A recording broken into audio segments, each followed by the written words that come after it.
Саламатсыңар балдар. Бүгін қырғыз тілін үйренебіз. Дене мүчөлөр боюнча болмокчу. Согончок деп тилериңерди алып жаза баштагыла. Ийин,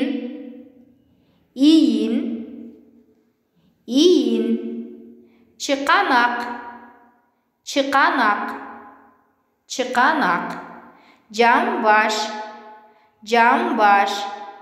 жамбаш, бут,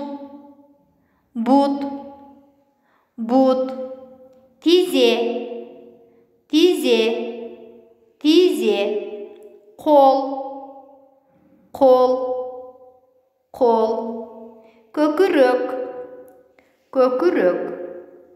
көкүрөк.